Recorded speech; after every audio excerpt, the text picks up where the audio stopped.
In this video, I'm going to teach you the dodge and burn technique using curves adjustment layers. Now this is a little different than the technique that I see a lot and that I used to use. But I like this technique more because it's less destructive and it's just easier to do. So the traditional way of dodge and burning is you have a layer on top of 50% gray, which is a neutral gray, and I think it's on like overlay or vivid light, and basically you paint white or dark onto that gray layer and it will dodge or burn your image below it. But it's just kind of annoying because it gets messy. It's just, I don't know, it's a little unnatural. So what I like to do is I like to use curves adjustment layers. You want to know something I hate? I hate tutorial videos that take forever to get to the point. So I'm going to get straight to the point, okay? I'm going to make a curves adjustment layer on top, and I'm going to call it dodge, which is the highlights. Okay, remember burn is, I think a burn is making something darker or black, and that's going to be the shadows. Dodge is the highlights, and we'll make another one called burn for the dark parts. There we go. Dodge on top, burn. Doesn't really matter what order they're in. All right, so first I'm going to go to dodge. I'm going to click on the curves section there on the layers, and I'm going to bring this up. I'm going to make it bright. Looks pretty bad. I'm going to make that invisible. Now I'm going to go to burn, and I'm going to drop this down. I'm going to do the opposite. So burn is dark, dodge is bright, okay? All right, so here's the real trick here. We're going to go to each of these. I'm going to click on the layer mask, which is this white square right here, and Control I, or I think on Mac it's probably Command I, something like that. And I'm going to do the same thing here, burn, invert that color. So now look, the mask is black. If I alt click on this, it's black, which means nothing of this layer is affecting anything below it. It's black, which is, nothing. It's gone. So the way I dodge and burn with these adjustment layers is I'm actually painting in where I want to dodge or burn the image based on this curves adjustment. And the reason why I like to do this method, other than the more traditional method, is because we've got separate layers, and also because this curves is very customizable. You can even do colorization on these highlights or burns, which is not really dodge and burning. This may be more color grading, but still very handy for certain special effects and tweaking it and getting it just right. All right, so I'm going to do some dodging on her. Now this is a pretty smooth image. Honestly, there's not a lot of dark shadows, not a lot of super bright highlights. It's a well illuminated image, and normally I'd say, yeah, it's totally fine how it is. Leave it, don't do anything to it. But for this example, I'm going to see what I can do with a little bit of dodge and burning. So I'm going to hit B on my keyboard for brush, right click, and I'm going to make it, not big, not small, kind of in the middle. And I'm going to make sure that this hardness is down to 0, so it's a very soft brush, because we don't want anything harsh or hard while we're painting on these dodge and burn layers. And actually, I'm going to go to one of my custom brushes, which is a little bit softer than the included Photoshop brush. I'll show you how to make those in another video. So I'm going to zoom into her face a little bit, my medium shot. Make sure I'm clicked on the dodge mask, B for brush, and make sure you're using the color white. And instead of doing 100%, which would make all of the curves on her face, I'm going to go down to maybe 20%. Alright, so I'm painting on very lightly areas that I want to be illuminated, which I'm going to go with the natural lighting of the image, which already was there, which is the light that's a little bit brighter on her right side, or the left side of the image. I'm going to go with that. I could fight it. I could probably try to reverse it if I really did a lot of dodge and burning. I'm going to brighten up this little streak of light on her pants. Her legs are a little dark, which is great for dodge. Bring that in. Accentuate that stripe of light there on the jeans. Things with lots of texture like this will really pop with dodge and burn. Sure, it's a little dark over here. So on the top part, I'm adding more. I'm gonna make this a little more intense. Just a little nudge upwards to the bright part. Okay. Brighten her arm there. Belly, there, cool. Alright, so without the dodge, there, we've just brightened up some spots. Now we're going to darken.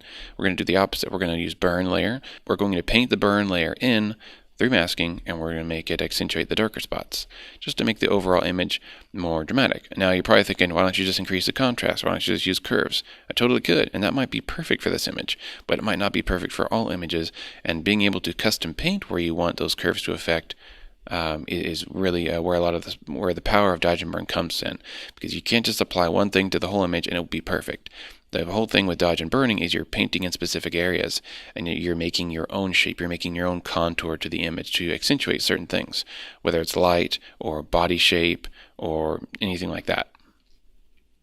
Alright, so anyway, I click on the layer mask of burn. I'm going to paint in some darker spots. And again, I'm at 40%. Let me go down to 30%. Now, like I said, I'm sticking with the natural light of the image. So wherever it's already darker, I'm painting it in darker there. Some shadows down here. Maybe underneath the chest a little bit. I'm really painting in the opposite areas that I painted in earlier. Accentuate the curve of her leg.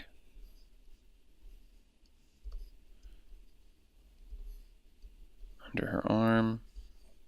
The darker side of her arm.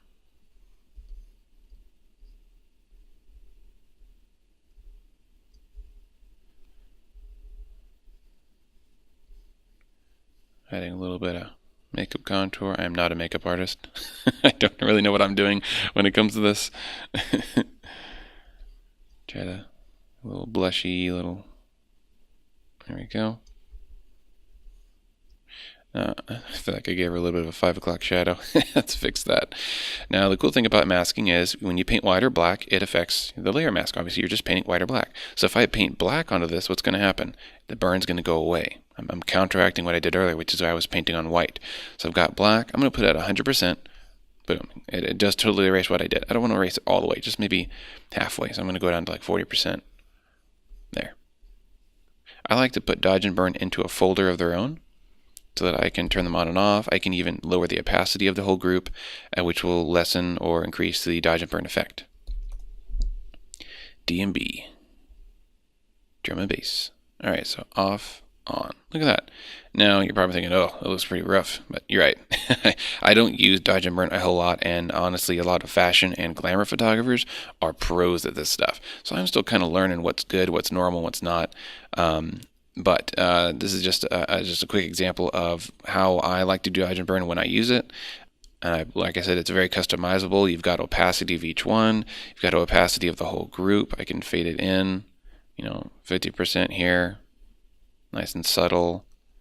When you finish dodge and burning, if you feel like it's a little just too crazy and a little unnatural, you can, like I said, just turn it down a little bit, maybe down to 70%. And it takes it to the next level to make sure that your dodge and burn is only affecting their body and not spilling over the edges, which mine is a little bit. You can see it's spilling over the edges of her legs a little bit over here. It's not super noticeable with the background, but some images you may be able to tell more. So what you can do is you can actually add a layer mask to the whole group, which will only allow dodge and burn to affect where you want it. So just like we did here, layer mask, click on the group right here, the folder, make a mask. Now I'm going to use quick selection to see how well it's going to grab her body. Let's see how well it does. Sometimes quick mask is great, sometimes not so much. It's doing a pretty good job. Oh, little gap there. I'm just dragging, painting over her body. Photoshop is thinking really hard and saying, I think this is her body. Alt to erase. There. Yeah, not bad. Pretty good. For this example, it'll do. All right, so now I have a selection.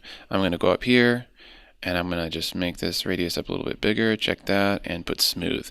This is grabbing the selection that I drew, or the crawling ants, as it's called, the marquee selection, and smoothing it out and making it a little bit more tight, clinging to her pixels. All right, now I've got the selection. I'm going to click on the mask here.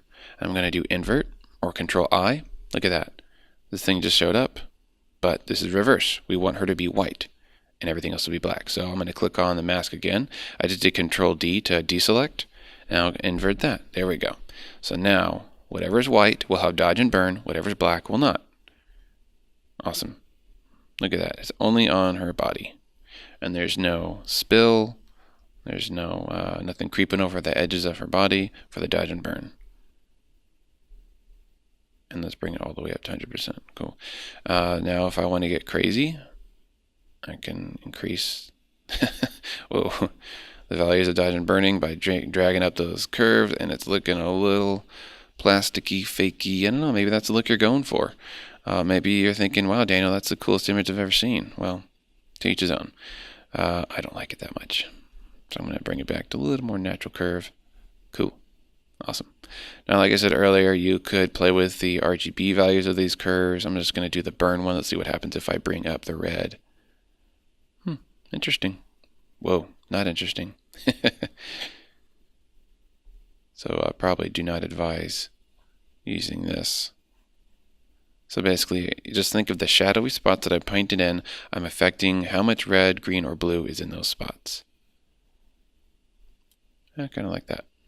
Makes the shadows a little cooler, and I could make the highlights a little warmer if I want. Not too warm. Don't get crazy. All right, cool. So there it is. That's the Daniel Grove method of dodge and burning. And I hope you guys learned something from that. If you have any questions or suggestions and a way to make this better, let me know. Thanks for watching.